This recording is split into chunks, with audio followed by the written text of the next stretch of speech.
Hey everybody, this is Rich. It's Wednesday evening, and I'd like to welcome you to another episode of Cheap Red Wine, the show where I drink a little bit of cheap red wine and tell a story.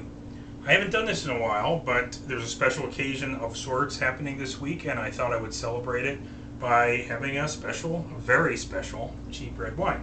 Tonight, I'm drinking a little bit of Red Moscato. This is Barefoot, California. It says on the label here, deliciously sweet Red Moscato. And it is deliciously sweet. Now, this coming Friday, June 14th, is going to be the 30th anniversary of the day that I graduated from high school. The Chichester High School class of 1983 graduated on June 14th, 1983, at the field at Chichester High School. Now, here we have some items related to the graduation. This is our yearbook, the Eagle, A Touch of Class, and I gave a speech at the graduation. They had a speech contest. I wrote a little speech, and I wound up giving the speech. So here we have a picture of me from the high school yearbook giving the speech.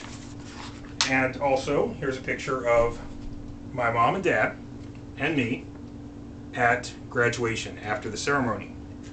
Now, I have here my original typewritten copy of the speech, which I typed on a manual typewriter. I had written bits and pieces in my journal throughout the year, just different things I'd written down, thoughts I had. And when it came time for the speech contest, I gathered the thoughts together and wrote this speech. And this is the speech that I gave. So, I thought, to celebrate the 30th anniversary of our high school graduation, I would read the speech again tonight on cheap red wine. It'll be a deliciously sweet reading of my graduation speech. Now, that was 30 years ago. I was 18 years old, probably a bit more earnest than I am now. I was so much older then, I'm younger than that now. Someone said that once, right? So I thought I would read the speech, and I also wanted to point out something strange before I read the speech. In the gold patrons in the yearbook, somebody has an ad here that says, Deborah Harry, my heart goes out to you. Love, Rich. I don't know what that's about. Anyway, the graduation speech. I thought I would read the speech again so we can all relive it. A couple of notes first, before I read the speech. First of all, I do not quote Canadian progressive rock band Rush in this speech. That was Rich Kimball. Second, I do not quote Mick Jagger in this speech. That was John Ray. I also do not conclude this speech by saying, see you in Wildwood. That was also John Ray. I do quote Billy Joel in this speech, and I hasten to point out that this is the last time in my lifetime that I intentionally quoted Billy Joel. Not that there's anything wrong with Billy Joel. Respect to Billy Joel fans out there.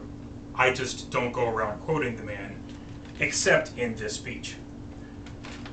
Although I have to say, I'm actually quoting Billy Joel, quoting Virginia Woolf, but I didn't know that back then. So, like I said, I'm going to read the speech now. Perhaps it might seem like I'm making fun of it a little bit. I just don't know if I can completely read it straight the way I did 30 years ago this week. We'll see how it goes. Okay, here we go. The 4 years I have spent at Chichester have prepared me for life in many ways. I've learned many important lessons, both in and out of the classroom. I discovered the most important idea, that of the importance of the individual, by meeting people in and involved with the class of 1983. In Walden, Henry David Thoreau wrote, "If a man does not keep pace with his companions, perhaps it is because he hears a different drummer. 128 years later, a rock singer, Billy Joel, sang, "You got your room and I got mine." The voices may be quite different, but the message is the same.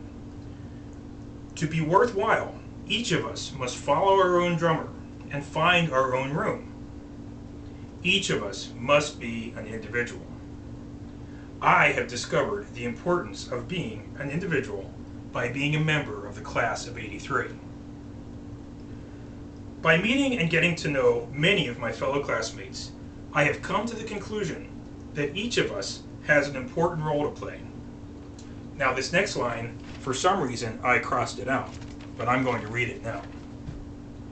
Each of us must discover our individual talents and decide how we can use them to better ourselves and quite possibly others. The night of our graduation is the perfect time to break down barriers which have divided our class. We are no longer academics, we are no longer techers, we are no longer business, we are no longer generals. We are a group of young people about to discover a world in which these classifications do not mean anything.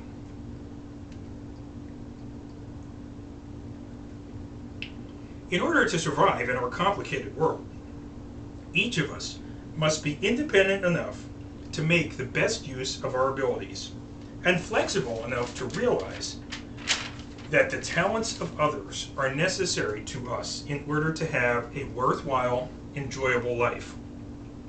I think that as a class of individuals, we possess these two qualities. We are most important to each other when we are different from each other. With that idea in mind, each of us should strive to develop our own talents. If each individual in our class would work toward that goal, the class of 1983 would surely be remembered. Thank you. There you have it, my graduation speech from June 14th, 1983. I'd like to thank my fellow classmates from that class and send my greetings out to them. I hope all is well. For those of you who are going through struggles right now, I wanted to let you know that my thoughts are with you. And my best to all of you, my best to everyone out there. Thanks for your support.